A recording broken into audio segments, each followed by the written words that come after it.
Nangyari ito nung kami po ay sa probinsya pa naninirahan. Wala pa ako nung mga panahong iyon. Marami kasi kaming magkakapatid at pangwalo po ako. 3 pa lang na magkakapatid sila Kuya Bert noon. Namamasada po ng tricycle ang tatay namin. Bibihira pa lang ang mga sasakyan sa probinsya noong mga panahong ito. Mangilan-ngilan pa lamang ang mga pampasayrong jeep at tricycle. At may oras ang kanilang pagbiyahe. Kwento ni Kuya sa akin, minsan, nang namamasada ang tatay namin, ay may mga sumakay sa kanya mula sa pamilyang bayan. Katatapos pa lang niyang makapananghalian noong mga oras na yon. Maraming pinamili ang mga pasahero niya. Kung kaya, hitik na hitik sa karga ang sasakyan ni tatay. Magkakaiba sila ng mga bababaan at pawang malalayo. Kung minsan ay nagpapahatid ang mga ito papasok sa kanila nang upang sa ganon ay kaunti na lang kanilang mga lalakarin. Pero may dagdag na bayad iyon. Kaya madalas ay sa tabing kalsada na lang bumababa ang iba sa kanila para makatipid. Nang nasa kalagitnaan na sila ng biyahe, ay bigla na lang nahulog mula sa pagkakaupo ang isa sa kanyang pasahero. At nang kanya itong silipin, ay naisip niyang marahil ay nahihirapan itong huminga. Pagkat napansin niyang tila naninikip ang dibdib nito pagkat nakahawak ito doon. Pero kalaunan ay kung saan saang parte na ito ng kanyang katawan humahawak. Nariyang hinahaplos niya ang kanyang leeg na tila ba siya ay uwaw na uwaw. May pagkakataon ring halos sa bunutan na niya ang kanyang sarili. Kung kaya naguluhan sila sa kung ano ba talaga ang totoong nangyayari dito. Inihinto na muna ni tatay ang kanyang tricycle at bumaba. Pinuntahan niya yung kanyang pasahero. Nagtulong-tulong din sila na pakalmahin yung lalaki. Pero parang lalo lang itong nagpupumiglas na para bang ayaw pahawak sa kanila. Hanggang sa kanila nang napansin na unti-unti nang nagtatayuan ang mga buhok nito. At nakapagtatakang tila ba iyon ay kusang umahaba. At halos mangisay na rin ito sa lapag ng tricycle habang nakahawak ang dalawa niyang kamay sa kanyang leeg. At nagsimula na ring tumulo ang mga malalapot na laway nito na tila ba hindi na niya kayang pigilan pa ang kanyang sarili. Patuloy nila itong hinahawakan at pilit nilang inaalam kung ano nangyayari sa lalaki, pero ilang sandali pa ay unti-unti nang namuang dugo sa mga mata nito.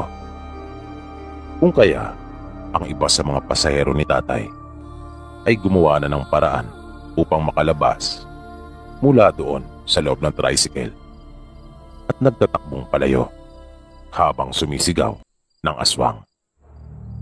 Ngunit si tatay ay hindi umalis at sinisikap pa rin niyang tulungan yung lalaki. Pero nahalata niyang unti-unti na nagbabago ang anyo nito. Nagulat pa nga siya nang makita niya yung mga mahahaba at matutulis nitong mga kuko na nung unay wala naman. At kahit anong pamamwersa ang gawin niya ay hindi na niya makaya ang lakas nito. Kaya wala nang nagawa pa si tatay kundi ang umiwas na lang rin at lumayo. Pero bago niya tuluyang lisanin yung kanyang tricycle ay hinablot niya yung kanyang jacket kung saan nakalagay yung kanyang dalang patalim. Bago siya nanakbo upang iligtas ang kanyang sarili. Pero nakita niyang tumayo na yung lalaki at siya ang huling nakita nito. Kung kaya siya ang napaginitan. Napansin niyang papunta ito sa kanyang direksyon. Kung kaya mas binilisan pa niya yung kanyang pagtakbo hanggang sa makarating siya sa kasagingan Hinugot niya ang kanyang patalim mula doon sa lalagyan nito. Nung puntong iyon, ay alam na po ni Tatay Kapibi na tama ang sinabi nung ilan niyang mga pasahero na aswang nga yung lalaki. Ngunit ang pinagtatakan niya ay kung bakit bigla na lang itong sinumpong ng kanyang pagkaswang. Lumabas ang pagkaswang nito sa katanghaliang tapat na para bang sinasabi na wala itong pinipiling oras. Iginalang mabuti ni Tatay yung kanyang paningin at pinagmasdang mabuti ang kanyang paligid na nung mga sandaling iyon ay hindi na niya talaga kaya pang tumakbo. Halos maputol na kasi ang kanyang hininga sa sobrang paghingal. Nanuyo na ang kanyang lalamunan at nakarinig na siya ng mga kaluskos at yabag na paparating. Kaya inihanda na ni Tatay ang kanyang sarili. Hinawakan niyang mabuti ang patalim na nasa kanyang kamay at buo na sa kanyang loob na lalaban na siya ng patayan. At di nga nagtagal ay lumabas na ang lalaking humahabol sa kanya. Nakatayo ang mga buhok nito na animoy alambre sa tigas at hindi matigil ang kanyang paglalaway. Matindi rin itong humihingal at grabe ang kagustuhan nitong malapas si Tatay. Nang magkaharap na sila, ay dahan-dahan nitong lumalakad ng pakaliwa at kanan na nagpapabalik-balik habang bahagyang nakayuko at nakadipa pa ang kanyang dalawang kamay na tila ba umahanap lang ito ng tiyempo ng isang magandang pagkakataon para umatake, na para bang hinihintay lang niya si Tatay na maalingat at magkamali. Pero si Tatay naman, sabi ni Kuya, ay halos hindi na kumukurap at ayaw alisin ang pagkakatitig doon sa aswang. Kahit pa nga hindi iyon kaaya-ayang pagmasdan at talaga pong nakakatakot. Pero kailangan niyang gawin iyon para mabantayan niya ang bawat galaw nito. At bigla na lang siyang dinumog ng aswang. Ngunit nagawa niya namang masaksak ito. Yun nga lang, ay hindi tumalab yung kanyang kutsilyo sa katawan ng lalaki. Nagpagulong-gulong sila sa lupa at sinikap niyang huwag siyang tuluyang makubabawan nito. Ang sabi ni Kuya sa akin, kwento sa kanila ni Tatay, napakabigat umano ng aswang at napakalakas. Hindi pangkaraniwan at matatawaran ang pwersa nito. At nagawa ng aswang na mapatalsik ang hawak niyang patalim. Tumilapon niyon ng napakalayo. Ang akala talaga ni Tatay ay katapusan na niya nung mga oras na yon. Buti na lang, bago pa maidipa ng tuluyan ng aswang ang kanyang mga kamay, ay nagawa pa niyang mahugot yung kanyang balisong na benditado. At siya niyang itinarak sa leeg at sa kaliwang dibdib ng aswang na hindi niya talaga ito tinigilan hanggat nakikita niyang pumapalag-palag at gumagalaw. Mabilis siyang kumilos at inalis ang katawan ng lalaking nakatagan sa kanya. Napansin din niya na napuno ng dugo ang kanyang damit, kung kaya kagad na niya itong hinubad. Nagmamadali niyang binalikan ang kanyang tricycle at umuwi sa kanila. Kinabukasan, mabilis na kumalat ang balita ukol sa aswang na napatay. Nagdulot iyon ng matinding takot sa buong bayan. Naisip ng Tatay namin na nanganganib ang kanilang buhay at delikadong manatili pa sila sa bahay na kanilang tinitirahan, dahil sigurado magiganti ang mga kaanak ng kanyang napatay. At tulad nga ng inaasahan niya, wala nagdemanda sa kanya. Wala siyang natanggap na kahit anumang reklamo. Pero sa halip na ikatuwa yun ni Tatay, ay mas lalo pa siyang nabahala. Dahil nangangahulugan lang iyon, nagaganti ang mga kaanak ng kanyang napaslang. Sa isang iglap ay naging matunog ang pangalan ni Tatay dun sa buong bayan nila. Dahil sa ibang mga pasahero na isakay niya nung araw na nangyari ang lahat ng iyon. Na kahit sila ay nagpatunay na ang nangyari ay pagtatanggol lamang ni tatay sa kanyang sarili. Alam ko pong medyo mahirap na paniwalaan itong mga ikinukwento ko.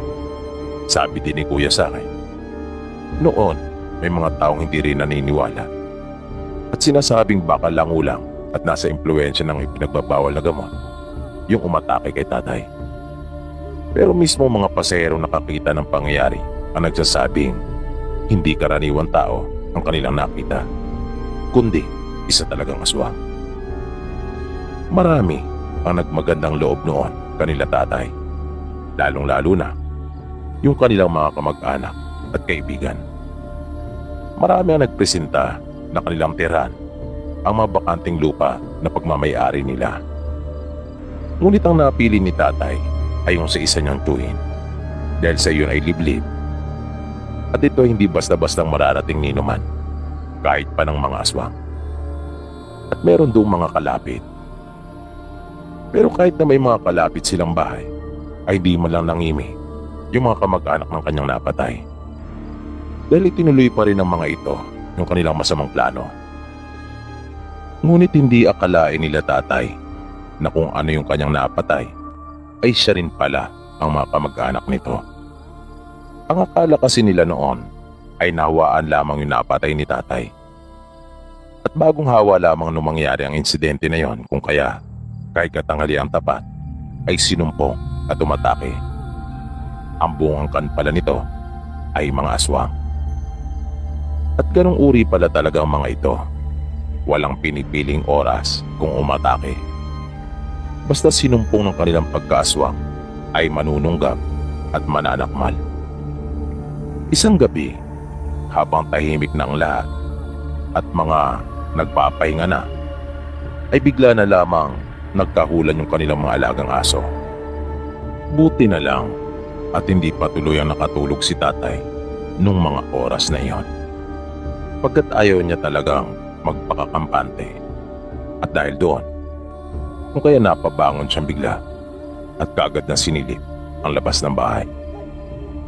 Nakakita siya ng isang malaking baboy at aso na nasisiguro niyang hindi alaga ng sino man na taga roon, pagkat hindi ito pamilyar sa kanya.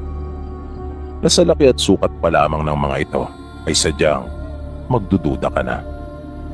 Sinabihan niya sila nanay na wag lalabas at manatili lang silang lahat doon sa silid. Kaya kagad na niyang kinuha ang kanyang benditadong balisong at isinukbit sa kanyang bewang. Kinuha rin niya ang pinatulis niyang kawayan na kanyang isinanda lamang malapit sa isa nilang bintana. Nang muli siyang sumili, ay naaninagan niya ang kanyang tiyuhin at isang anak nito na naroon na sa may gilid ng isang puno at sinisipat na ring mabuti ang mga pinaghihinalaan nilang aswang na nag-anyong mga hayop. Kaya dahan-dahan na rin nagpunta si tatay sa may pinto at maingat na lumabas ng bahay. At para maiwasang lumika ng anumang ingay, ay dumapa siya at gumapang nang siya ay lumipat ng pwesto. Nakita niya na nagsimula na rin kumilos yung baboy at aso. Nagpunta ang mga ito sa isang gilid ng kanilang bahay. Naisip niyang siya at ang kanyang pamilya talaga ang punteriya ng mga ito. Maya-maya pa ay laking gulat na lang ni tatay nang bigla na lang naglaho yung baboy at aso at ang nakita niyang naroon na nakadapa sa lupa ay dalawang lalaking nangingintabang katawan at kapawalang saplot na anuman. Nung mismong sandaling iyon ay napatunayan niya at nakumpirma na aswang ang dalawang hayop na kanyang nakita. At pawang mga nagpanggap lamang, tuso talaga ang mga aswang. Ginagawa nilang panlilinlang na ito para hindi mo sila mapansin. Pagkataakalain mo, mga karaniwang hayop lamang. Ngunit nagkamali sila ng pinaso sapagkat pinaghahanda na sila ng mga taga roon. At nang abalang-abala ng mga ito na naghahanap ng paraan upang makapasok doon sa loob ng bahay, ay dito na sinamantala ni tatay yung pagkakataon. At hindi na siya nagdalawang isip pa na pakawalan ang hawak ng sibat. At tumama iyon sa likod ng isa sa mga ito na kaagad namang napaliyat at kanyang inindang sakit. Nagulat silang dalawa pagkat ang buong akala nila ay natutulog ng lahat ng mga tao. Wala silang kamalay-malay na kanina pa pala sila minaman-manan. At 2 putok ang mabilis na umalingaw-ngaw. At hindi na nakagawa pang makatakbo ng mga ito at kaagad na bumagsak sa lupa nang sila'y tamaang pareho. At matapos iyon ay lumabas na sa pinagkukublihan nilang puno ang kanyang tiyuhin at pinsan. Nilapitan nilang mga ito na naabutan nilang kapwa pa humihinga. Pero hindi na nila binigyan pa ng pagkakataon at kanila nang tinuluyan ang mga ito. Dahil siguradong babalikan sila ng mga ito kapag kanila pang binuhay. 3 lamang sila na dumali sa 2 aswang at walang ibang naroon. Pinagtulungan nilang buhatin ang kanilang mga bangkay at bago inilibing ay inihiwalay nila ang kanilang mga ulo sa katawan. Dahil nais na maniguro ng tiyuhin ni tatay dahil baka may lahi umanong maranhit ang mga ito at baka magawa pang mabuhay at bumangon mula sa kanilang libingan. Kaya magkaiba ang kanilang pinaglibingan ng katawan ng mga ito at ng mga ulo. Matapos iyon, ay mas lalo pang naging alerto si tatay. Tuluyan na siyang huminto sa pamamasada ng tricycle at itinuon na lamang ang panahon sa pagtatanim at iba pang mga mapagkakakitaan na hindi na niya kailangan lumayo pa mula doon sa kanila. Hindi na rin niya naisip pang umalis at lumipat para mga ibang bayan. Katwiran niya, kapag oras mo na ay oras mo na, hanggang doon na lang. At nakahanda siya na harapin kung sakaling magtatangkang muli ang mga kaanak na aswang na kanilang mga napatay na lumusog. Lalo pang lumakas ang loob ni tatay nang may isang matanda ang sumadya sa bahay nila at siya'y kinausap. Matagal silang nag-usap. Katunayan, doon pa nga natulog yung matanda ng isang gabi. Nabaitan sa kanya yung matanda at sinabing siya ng lalaking kanyang hinahanap. Nung una ay hindi pa maintindihan ng tatay namin ang ibig nitong sabihin.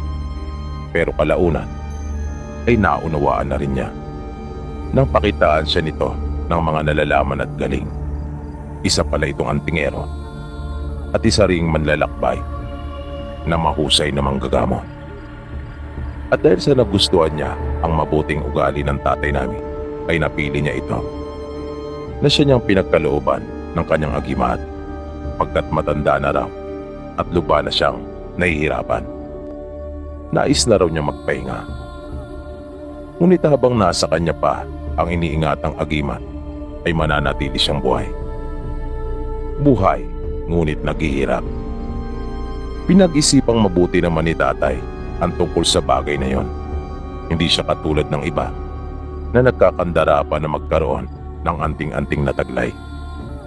Dahil alam niyang lahat ng bagay o anumang narito sa mundo ay may kapalit.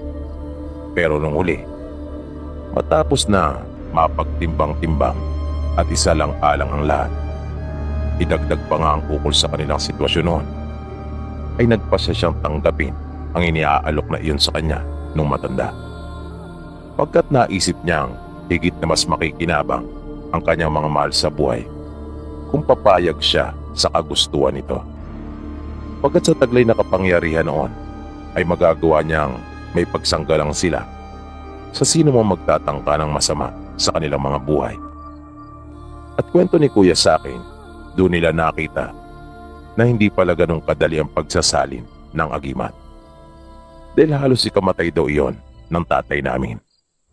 Kumupulog pang araw noon at kumikidlat, pero hindi naman masama ang panahon at napakaliwanag ng langit. At hindi lang umano isang beses tinamaan yung mga punong nasa palibot ng kanilang bahay. Kaya nang matapos ang pagsasalin ay napuno ng mga nabaling sanga at mga nalagas na dahon ang kanilang bakuran. Pero mula noon ay napansin nila ang tatay namin na nag-iba ang kanyang pag-uugali. Naging mainitin ang ulo nito at mas lalong naging seryoso. Naging mas matapang din at mapagsik. Hindi na nga raw nila ito nakikitang ngumingiti pa mula nang magtaglay ng agimat. At wala itong patawad sa mga masasamang kanyang nahuhuli at naaktuang gumagawa ng labag at masama. Mula noon ay wala nang naglakas loob pa na gumambala at magtangka pa sa amin. Kahit yung angkan ng mga aswang ay hindi na naglakas loob pang sumugod doon. Lalo na nang masaksiyan nila kung anong kakayahan meron si tatay. Naging takbuhan siya ng mga tao doon sa lugar ng tsuhi niya. Kapag sila ay may sakit o kahit nanakawan, ay kanilang nilalapitan si tatay. Marami siyang natulungan at mas lalo pang naging matunog ang kanyang pangalan. At dahil doon, ay muntik pa nga siyang maitanghal na Kapitan del Barrio. Pero ayaw din kasi ng nanay namin sa politika, lalong-lalo naman ang tatay namin.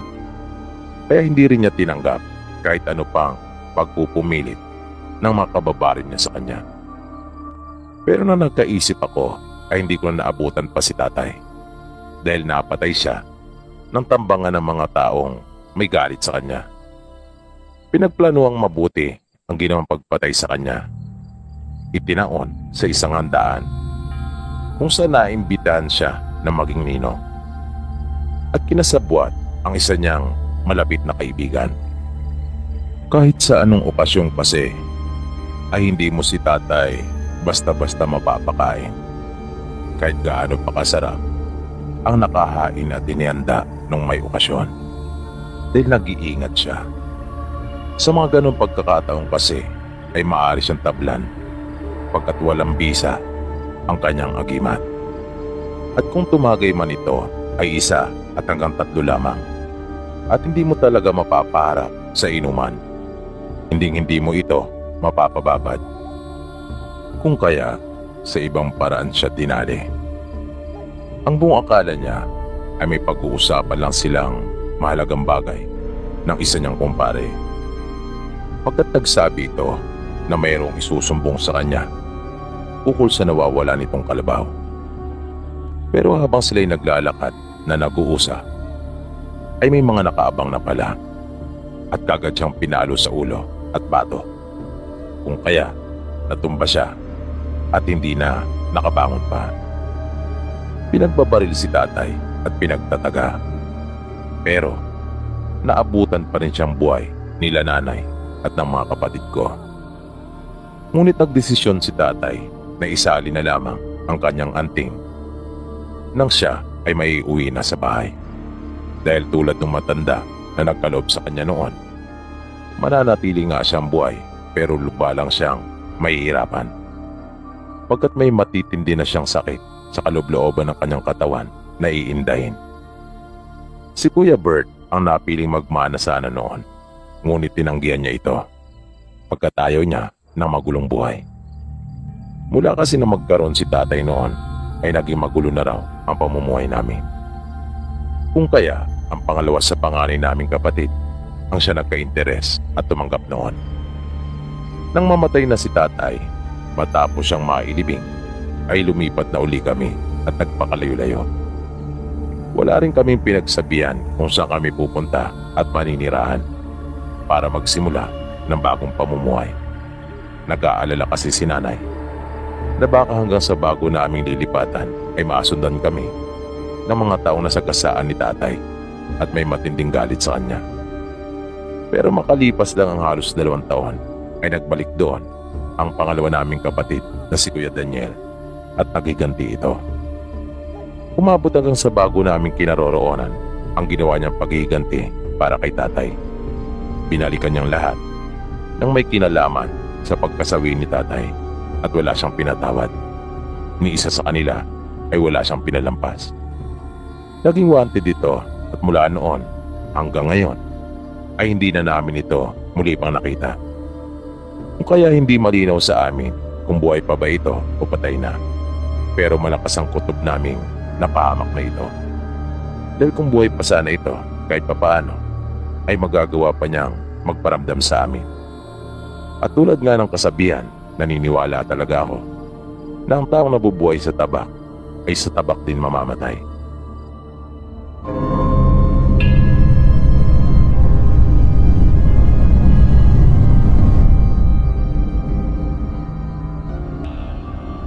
Sabi ni nanay, matagal din po itong naging laman ng usap-usapan doon sa kanilang bayan noon.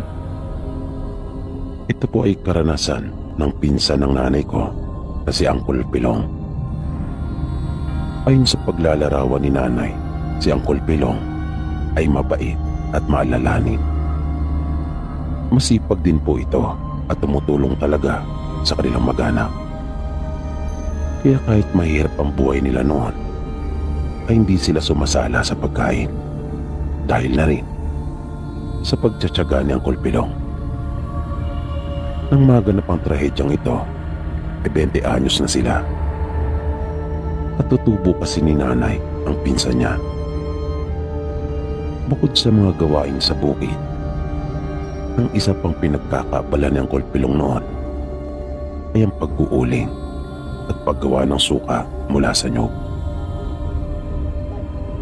Isang araw, nagulat na lang sila nanay nang mabalitaan nilang napatay umano si Uncle Pilong. Talagang hindi sila makapaniwala dahil napakabait nitong tao at mahusay ding makisama. Kaya kahit abala silang nagtatrabaho nun sa bukid, ay iniwan talaga nila ang kanilang ginagawa at sumadsad sa bahay nila Uncle Pilong. At doon nga ay napatunayan nilang patay na nga ito. Nakita nila ang kalunos-lunos na sinapit nito. Noong mga panahong iyon ay hindi pa uso sa kanilang lugar ang imbalsamo, lalo na at malayo ang sa kanila. Nasa bulubundukin kasi silang bahagi ng kanilang probinsya. Kung kaya, kapag may namatay ay isang gabi lang ang lamay at kinabukasan ay inililibing na rin kaagad. Kwento ni nanay, naabutan pa raw nilang bangkay ng Uncle Pilong bago pa ito mailagay sa ginawa nilang ataol. Wasak ang katawan nito na ang dami ng mga malalalim na sugat. At sabi pa ng mga kamag-anak nila at ibang mga taong naroon, may mga nawawala itong bahagi ng kanyang laman loob. At ang matunog na usap-usapan ay inatake ito ng aswang. Hindi naman nabago sa kanila ang mga kwento tungkol sa aswang. Pagkat may ilang mga pangyayari na rin noon doon sa kanilang probinsya na kinasasangkutan ng mga aswang. Pero hindi rin kasi ito madalas na nangyayari. Taon din ang binibilang bago may mangyaring ganon. Kung kaya nga, ati pa rin ang paniniwala ng mga tao noon sa kanilang lugar. Kahit pa marami na rin noon ang nagkukwento na nakakita sila mismo ng aswang, ay marami pa rin hindi naniniwala. Pero ang nangyari kay Uncle Pilong ay kakaiba. Ngunit may ilan pa rin sarado ang isip at hindi pa rin talaga naniwala.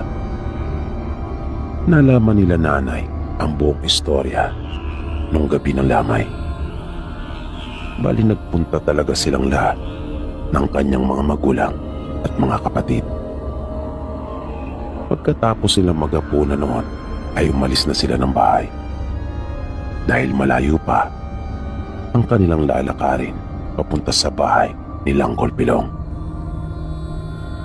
Nang dumating sila doon ay marami na ang mga taong naroon. Napansin nila nanay na iyak ng iyak ang mga magulang at mga kapatid ni Uncle Pilong. At napansin din kaagad nila nanay na tila lahat ng tao ay nakatuon ng pansin sa isang taong nagsasalita. Hindi ito taga roon sa kanila, kundi taga-kabilang bayan, kung saan natagpo ng bangkay ng Kulpilong.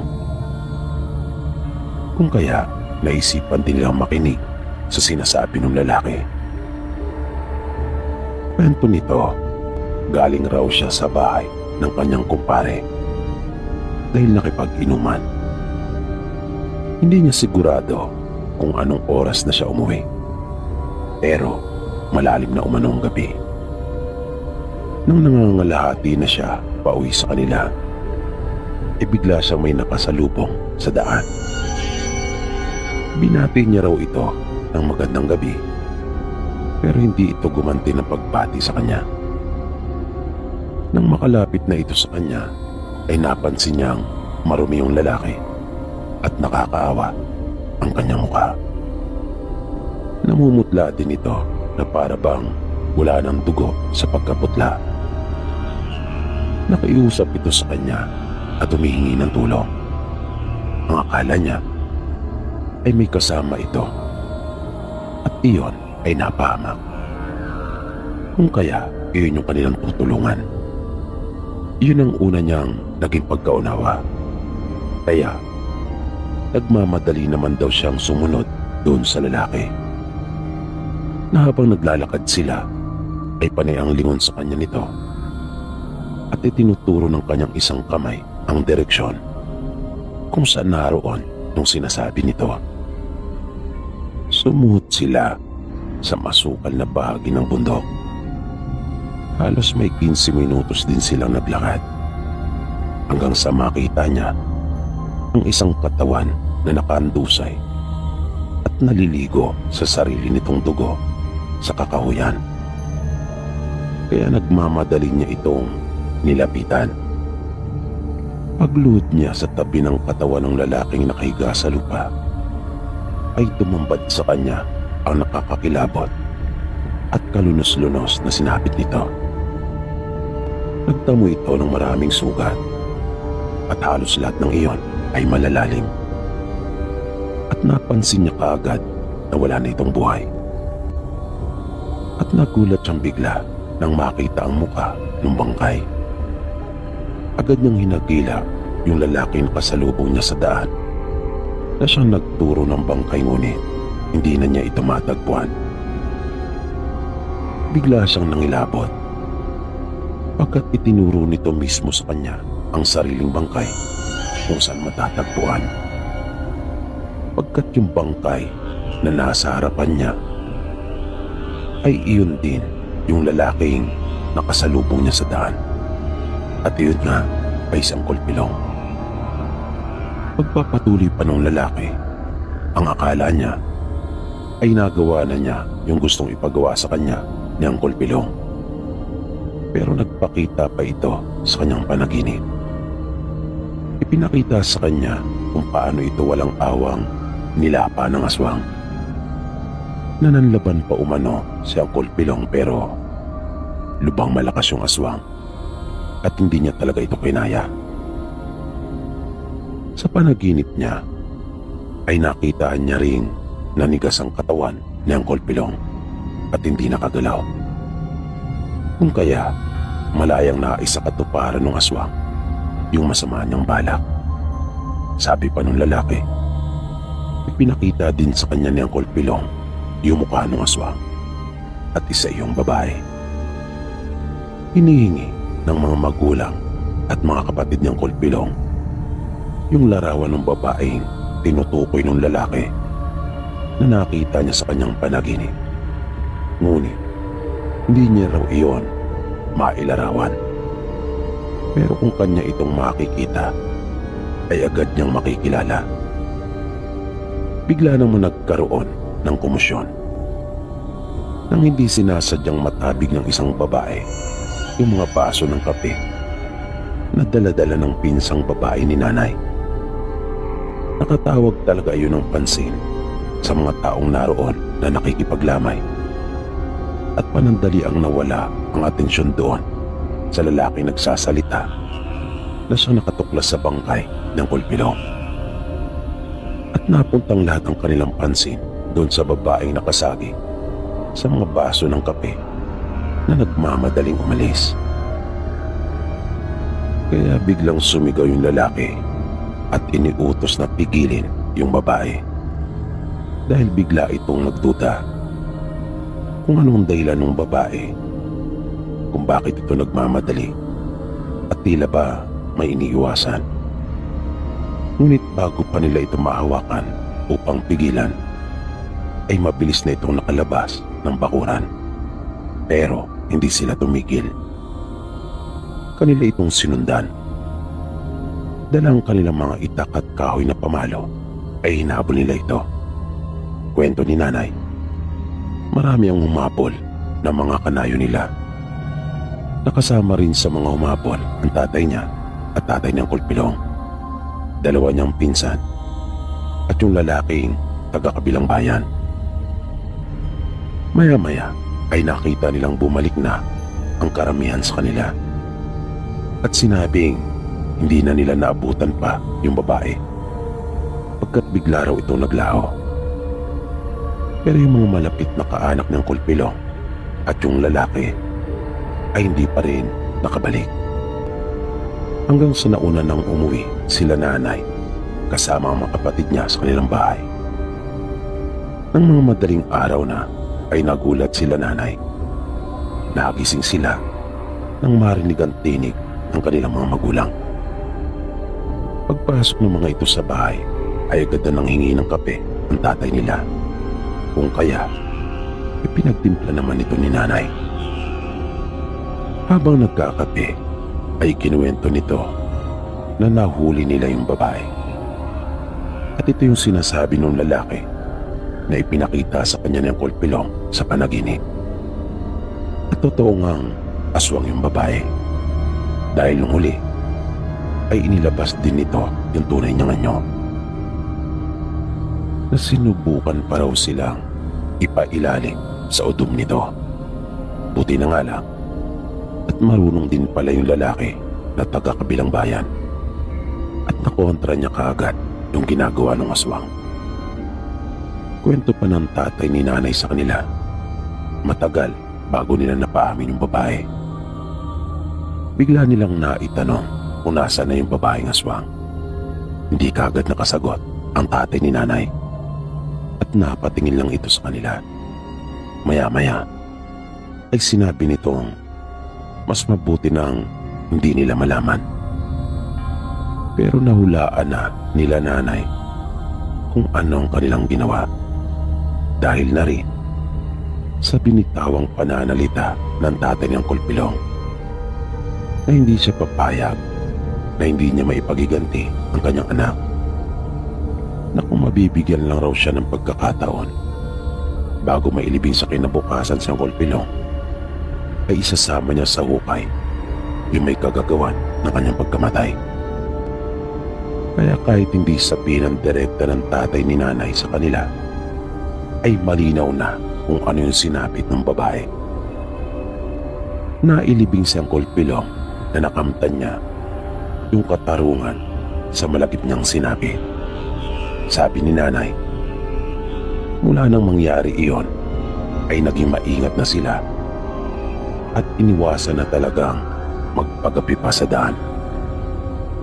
Kahit na yung mga lasinggero sa lugar nila ay hindi na naglalakas loob pang dumayo ng inuman, lalo na at alam nilang sila ay gagabihin.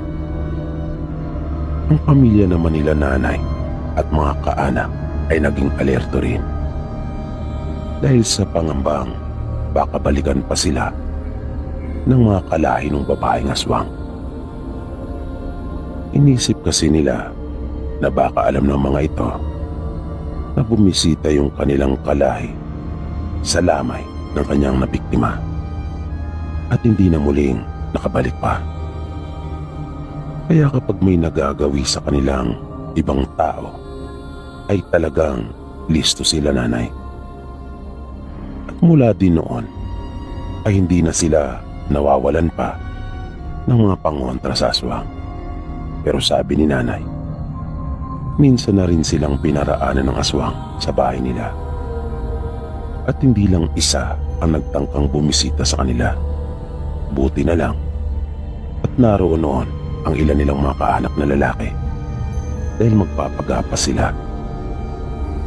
At awa naman ng Diyos dahil sa kanilang pag-iingat ay hindi naman na nasundan pa yung nangyaring iyon sa pinsan ni nanay na si Uncle Pilong.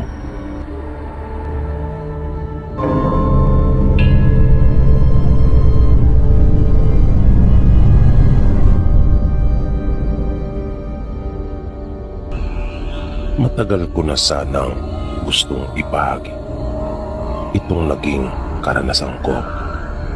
Pero nagdadalawang isip ako noong una dahil medyo maselan po.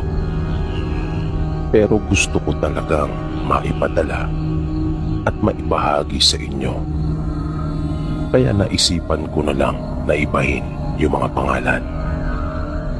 Matagal na itong nangyari, pero hindi pa rin talaga mawala sa isipan ko. Mayroon po kasi akong naging kaklase nung nag-aaral pa ako noon sa probinsya na naging kaibigan ko rin nung uli. Tawagin na lang po natin siya sa pangalang Maricar. Mabait si Maricar, Sir Pipi. Kung kaya nga, madali ko siyang napapalagayan ng loob. Malayo po ang pinapasukan kong paaralan noon mula sa amin.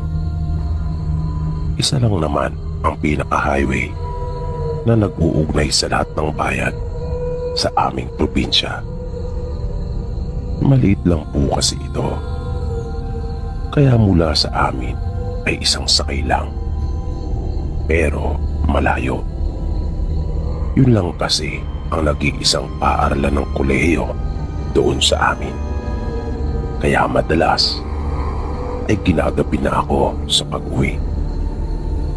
Nasa 2 taong ko na noon sa kolehiyo. Pero nang maging kaibigan ko na nga si Maricar, kahit paano ay naging maalwan ang lahat para sa akin. Dahil minsan ay kanya akong pinapatulog sa kanila. Malapit lang kasi doon ang kanilang bahay. Kaya kapag may balak akong doon matulog sa kanila, ay nagpapaalam na ako sa amin. At sinasabi kong hindi ako makakauwi at doon kanila Maricar matutulog. At nagbabaon na ako ng damit. Mabait naman ang pamilya nila. Tahimik lang ang kanyang mga magulang. Yung 2 naman niyang kapatid ay hindi rin mahirap pakisamahan. At para naman hindi nakakahiya, kung anong meron sa amin ay dinadala ko na rin kapag matutulog ako sa kanila, tulad ng mga gulay at prutas. Nagbabaon na rin ako ng pang-ulam at nag-iiwan din ako sa kanila ng bigas.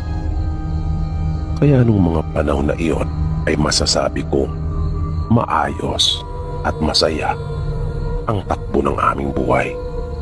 Simple lang pero payapa. Kung minsan ay isinasama ko rin sa amin si Maricar. At kahit yung pamilya ko ay nababaitan sa kanya, ngunit sadyang may mga tao talagang kampo ng demonyo na yung utak at pag-iisip ay pinaghaharian ng kasamaan na punong-puno ng kalayawan at nasa ng laman na kung sino pa yung naturingang siyang gagabay at dapat na kumakalinga sa amin bilang mag-aaral nila sa kanilang paaralan, ay siya pa palang sisira ng aming kinabukasan. Ang tinutukoy ko ay yung aming gurong lalaki sa isa naming aralin na hindi ko na lang papangalanan. Wala kasi akong maisip na pangalan na babagay sa pagkatao niya. Ang angkop lang kasi talaga sa kanyang pangalan ay yung mga pangdemonyo. Nung una, hindi ko pa natunugan ka agad yung masamang intensyon nito kay Maricar. Akala ko yung paglapit-lapit niya sa amin ay walang anumang kahulugan. Yun pala, may maitim ng balak ang hayop na yon. Maganda kasi si Maricar. Bukod sa may angkin nitong taas, ay wala ka talagang maipipinta sa kanya. Makinis at maputi ang kanyang balat, ang malasutla at kutis porcelana, ika pa nga ng iba. At ang kanyang muka ay parang hugis puso, maamo na may mapupungay na mga mata at binagayan na mga pilikmatang nakapilantik. Manipis din yung mamula-mula niyang mga labi at may matangos ding ilong. Nakatamtaman lamang ang taas. Kaya maraming nagkakagusto talaga kay Maricar. Maganda din naman ako pero walang-wala yung ganda ko pagdating kay Maricar. Kaya nga siguro na humaling yung manyak naming profesor. Yung paglapit-lapit sa amin nung guro ay naging mas madalas pa, na pati sa pagkain namin ay inaabangan talaga kami at sinasabayan. Nahihiya naman kami tanggihan ito noon dahil nga sa guro namin siya at baka masabihan pa kami na malisyosa. Hanggang pati sa aming pag-uwi ay sinasabayan na kami nito. At tila ayaw din patalo sa mga kapwa naming kamag-aral na nagkakagusto kay Maricar. Na para bang gusto niya talagang mapa sa kanya ang kaibigan ko.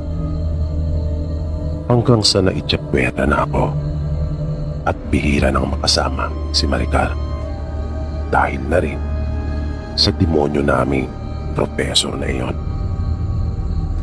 Ako rin kasi sa sarili ko ay nakakaramdam na rin ako ng pagkailang. Para kasing panggulo na lang ako sa kanila. Pakiramdam ko ay isa na akong malaking istorbo. Kaya ako na rin mismo ang nagkusa. Gumawa na rin ako ng paraan para umiwas. Lalo pa nung napapansin ko na kahit naman si Maricar ay parang wiling-wiling at tila gusto rin naman niya yung presensya ng professor na iyon. Pero hindi naman nawala yung pagkakaibigan namin.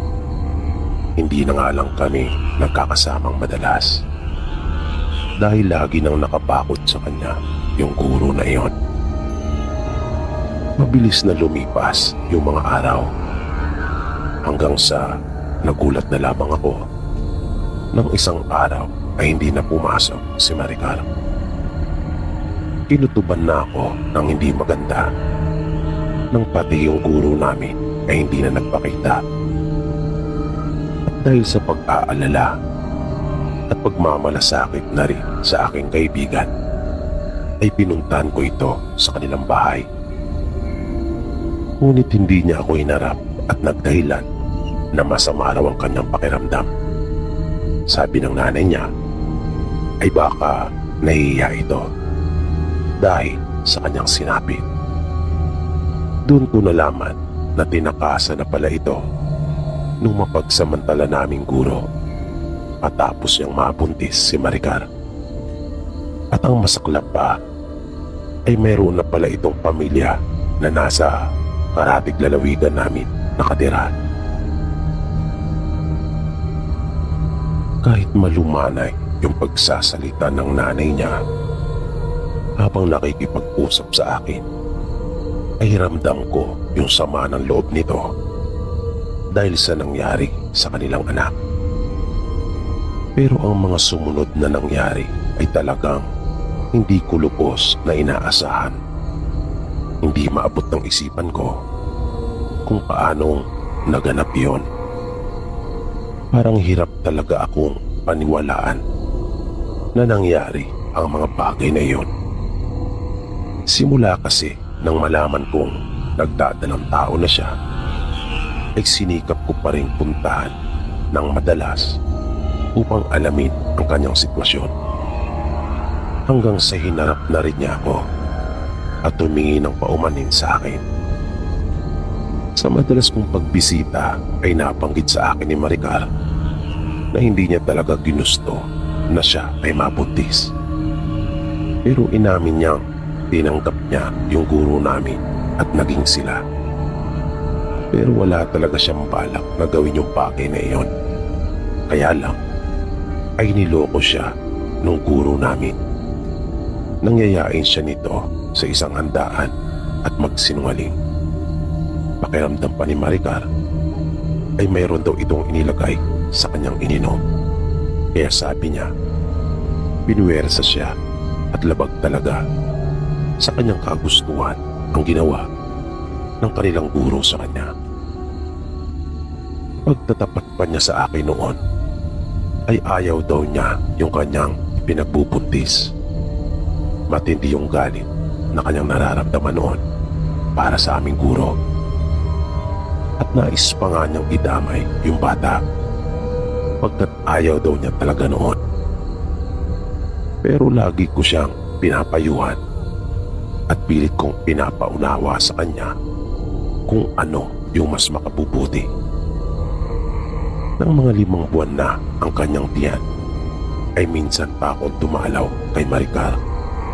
Tulad ng dati, ay may dala akong mga sariwang gulay at prutas.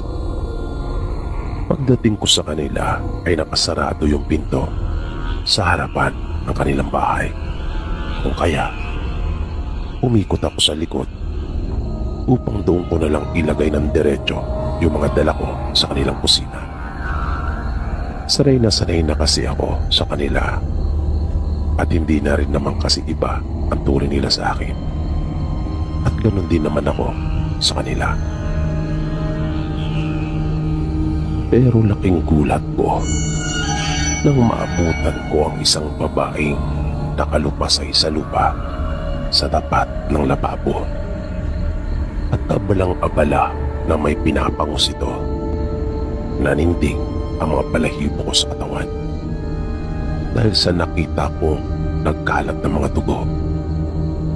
Nagtatayuan ang kanyang mga buhok at nanlilimahid siya sa dugo. Wala itong tigil sa pagmuya at pagkagat habang nakayuko. Na tila ba sarap na sarap sa kanyang kinakain. Pakiramdam ko ay bumaliktad ang sikmura ko dahil sa aking nakita. Naintakutan talaga ako dahil malinaw na sa akin kung anong uri ng nilalang yung nasa aking harapan. Pagkat nakita ko ang maliit na kamay at paa, nakabahagi ng kanyang kinakain. Isa itong aswang. Napasuka akong bigla. At tila doon pa lang niya ako napansin. Kaya bigla itong napatigil at tumingala. Napatingin siya sa akin. Nagkalat ang dugo sa kanyang bibig maging sa palibot nito. Pati ang kanyang mukha ay halos mabalot na rin ng malansang dugo. Yung takot na nararamdaman ko ay napalitan bigla ng awa nang mapagsino ko ang aking kaharap, si Maricar, ang matalik kong kaibigan. Gusto ko siyang yakapin. Gusto ko siyang damayan sa kung anumang sakit na kanyang nararamdaman, lalo na nang makita ko ang luha na nangilit sa kanyang mga mata. Pero tila huli na ang lahat. Kaya mas minabuti ko na lang ang lumayo na muna. Kaya nagmadali ako. Iniwan ko na siya at mabilis na nilisan yung lugar. Nalaman ko na may lahi pala talaga silang aswang. Na ipinagpasalamat at naunawaan ko kung gaano pinahalaga ni Maricar yung aming pagkakaibigan. Dahil ni minsan ay hindi nila ako pinadaanan ng kanilang mag-anak. Hindi nila pinagtangkaan ang aking buhay at hindi rin nila ako hinawaan. Yun nga lang, marahil ay hindi talaga gusto ni Maricar yun ang nangyari sa kanya.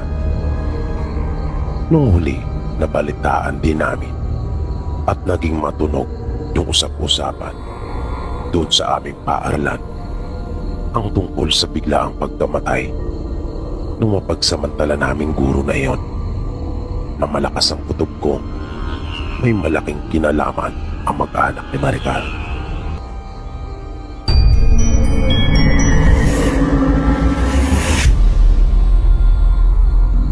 Ayon sa kwento ng kaibigan ko, nangyari ito noong siya ay nag-aaral pa lamang sa elementarya. Isang araw, habang nasa loob sila ng kanilang silid-aralan, tulad ng karaniwan, ay nagkakaingay umano sila ng mga kamag-aral habang inihintay ang pagdating ng kanilang guro sa sunod nilang aralin. Nang biglang nagsalita ang isa nilang kaklase na si Alma, na kanyang pinapatigil ang mga kamag-aral nilang nagkakaingay at nagtatalo. Ngunit hindi nakinig ang mga ito at nagpatuloy. Kaya minsan pang sumigaw ang kaklase nila na si Alma. Sa pagkakataong iyon, ay narinig nila ang napakalakas na boses nito, na nakita nilang bigla na lamang magkakasunod na sumara yung jealousy ng kanilang bintana na yari sa kahoy. Magkakasunod na tumiklop ang mga iyon, na nung huli ay parang hinila pa ng ubod lakas ng kanilang pinto, na sumara iyon ng kusa. Nagtaka silang lahat at natahimik. Gulat na gulat sila sa kanilang nasaksihan. Nasabi pa ng kaibigan ko, kung yari lamang sa salamin ang mga jealousy na iyon, ay siguradong nagkapasag-pasag na. At nakapagtataka umanong ganun-ganun lamang na nagsara ang mga iyon, sapagkat matigas isa ang mga nasabing bintana. At hindi lamang iyon ang kanilang ikinagulat. Magkahalong takot at pagkamangha ang kanilang naramdaman nang makita nila ang kanilang kamag-aral na dahan-dahang umaakyat sa pader nilang dingding, na nakaharap pa rin ito sa kanila. Kitang-kita pa talaga nila ang dahan-dahang paghagod ng mga paa nito sa pader habang umaakyat, na para bang may humihila sa kanya paitaas, hanggang sa maabot na nito ang pinakakisame at taas ng silid. Nanatili ito ng matagal doon, na naabutan pa nga ito ng gwardya ng paaralan at ilang gurong nagsipuntahan ng marinig ang matindi nilang pag-iingay at pag-iiyakan. Grabing takot ang kanilang naramdaman, na yung iba pa nga ay napagulgul na, habang yung iba naman ay hindi na napigilang maihi bunga ng matinding takot. Pero sabi ng kaibigan ko, wala namang naging pagbabago sa itsura nung kanilang kaklase habang nangyayari iyon. Normal lang ang mukha nito, pero parang mayroon talagang sumanib dito, pagkat parang wala ito sa kanyang sarili at hindi niya magagawa ang mga bagay na iyon kung sa kanyang sarili lamang. Matapos ang insidente, kinausap sila ng masinsinan ng kanilang mga guro at pilit na pinaunawang imahinasyon lamang ang kanilang mga nasaksihan at hindi yun totoo. Pero Hinding-hindi umano nila makakalimutan iyon. At alam nila kung ano ang totoong mga nangyari. Sigurado sila na naganap ang kababalagang iyon. Pagkaunawa nila, kaya pilit iyong ginagawa ng kanilang mga guro noong mga panahong iyon ay para mapangalagaan yung kapakanan at reputasyon ng kanilang paaralan. Simula noon ay naging katatakutan na yung silid na iyon at talagang naging bantog sa kanilang paaralan. Ang ilan sa kanyang mga kamag-aral ay natrauma talaga at hindi na pumasok pa. Marami sa kanyang mga kamag-aral ang lumipat at kasama na dito yung kaklase nilang si Alma.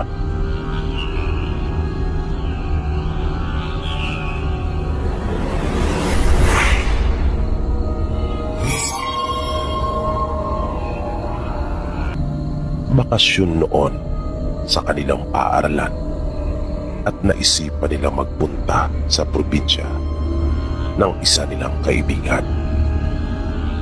Hindi naman ito tawid dagat pero napakalayo umano ng kanilang biniyahe sakay ng bus. 5 silang lahat noon, bali 3 lalaki at 2 babae. Ang 2 babae na sina Michelle at Laika, ayun pa lang ang unang pagkakataon na makakasama sa kanila sa mga ganong uri ng lakaran. Kaya talaga namang excited ang mga ito. Marami silang plano na magkakaibigan noon kapag dumating na sila doon sa bahay nila Andy. Kwento ni JC, maayos naman ang kanilang naging pagbiyahe. Nang sa piidi na nila yung pinakabayan ng probinsya, ay bumaba na sila ng bus. Mula doon, ay sasakay pa sila ng tricycle papunta sa bahay nila Andy. Pero nagpasya na muna silang mamili ng lahat ng kanilang mga kailangan para sa gagawin nilang mga aktibidad tulad ng paliligo sa talon. Naisipan na rin nilang bumili ng pasalubong. Habang naglilibot sila sa bayan, ay nawili naman yung 2 babae nilang kasama sa pamimili ng mga damit. Kung kaya, iniwan muna sila nila JC at sinabing babalikan na lang. Nang nakapamili na sila ng lahat ng kanilang mga kailangan, ay kanila nang binalikan sina Michelle at Laika. Pero nagulat sila nang maabutan nilang nakikipagtalo na ang mga ito sa mga tinderang naroon. Kaya mabilis silang namagitan at inawat ang kanilang mga kaibigan. Nakinig naman ang 2, pero nang tatalikod na sila at aalis na, ay muli silang nakarinig ng mga hindi magagandang salita mula sa isang tindera. Kaya napalingong muli si Michelle at hinarap yung babae. Sinagot niya ito at nakipagpalitan na rin siya ng mga maaanghang na salita dito.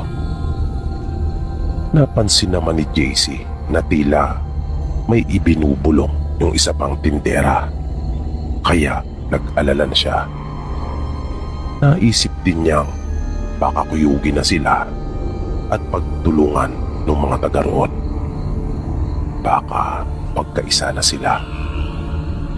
Kaya sa pilitan na nilang hinatak ang kaibigan at pilit na pinatigil.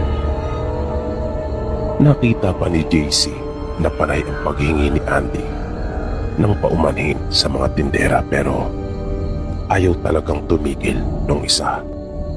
Patuloy pa ito sa pagbabanta. Habang yung 2 naman ay masamang nakatitig pa rin sa kanila na akala mo ay kakainin sila ng buhay. Na humahaba pa ang uso ng mga ito habang matalim at pailalim na nakatitig sa kanila. Nang bumabiyahe na uli sila, papunta na sa bahay nila Andy, ay doon nalaman nila JC na nagalit pala ang mga tindera sa kanilang kaibigan nang hindi nila binili yung damit na kanilang tinitingnan. Katwira naman nila Michelle, masyado daw kasing mahal ang turing ng mga tindera na sa palagay nila ay napakalaki nung ipinatong ng mga ito doon sa maaring totoong presyo noon. At nang hindi nga sila pumayag, ay patuloy daw na ipinipilit ng mga ito ang damit sa kanila. Na nung hindi talaga sila pumayag na iyon ay bilhin, kung ano-ano nang hindi magagandang salita ang sinabi ng mga ito sa dalawa. At doon na nga nagumpisang magkasagutan sila. Sinabi naman ni Andy na kalimutan lang nila ang nangyari at humingi na rin siya ng paumanin sa dalawa nilang kaibigan dahil sa hindi magandang inasal ng mga taga sa kanila. Nang naglalakad na sila papunta sa bahay nila Andy, ay halos magkasabay na dumaing si Michelle at Laika ukol sa pananakit ng kanilang mga ulo at sikmura. Sinabi ni Andy na kanila na munang tiisin dahil malapit na sila sa kanilang bahay. Pero napailing ang dalawang dalaga at sinabing hindi na nila kaya. Kung kaya, pinaupo na muna nila silang dalawa sa ilalim ng puno. Nagpasya si Andy na siya na lang muna ang dumiretso sa kanila para makahingi na rin ng tulong sa kanyang mag-anak. Pagdating niya sa kanila ay nataon namang bukod sa kanyang mga magulang at kapatid ay naroon din ang kanyang tiyuhin at mga anak nito. Isang manggagamot ang tiyuhin ni Andy. Kaya agad niyang sinabi sa kanila na naroon ang kanyang mga kaibigan na naghihintay at nagpatulong siya. Mabilis nilang pinuntahan sila JC at Carlo kasama na ang dalawang babae na nung mga oras na iyon ay nagsusuka na at nanghihina. Pagkakita ng tiyuhin ni Andy sa kanila ay agad nitong nasabi na masama na ang lagay ng mga ito. Kaya pinabuhat na niya sila Michelle at dinala sa bahay nila Andy. Doon ay agad silang ginamot ng tiyuhin ni Andy na si Mang Alfonso. Sabi nito, mabuti na lang at kanya pa umano na agapan dahil kung hindi ay siguradong ikamamatay umano iyon ng mga dalaga. Ikinuwento ni Andy yun nangyari. Kaya lalong naisiguro ng kanyang tiyuhin na tama nga siya dahil may nagpalipad hangin umano sa dalawa. Naisip naman ng tiyuhin ni Andy na ibalik yung masamang orasyon na iyon doon sa nagbigay, na walang dudang iyon ay yung isa sa mga tindera na nagbanta pa at animoy mayroong binubulong. Simula noon, ayon kay JC, tuwing mapupunta siya sa ibang lugar ay iba yung pag-iingat ang kanyang ginagawa, lalong-lalo na sa mga taong noon pa lamang niya makakasalamuha.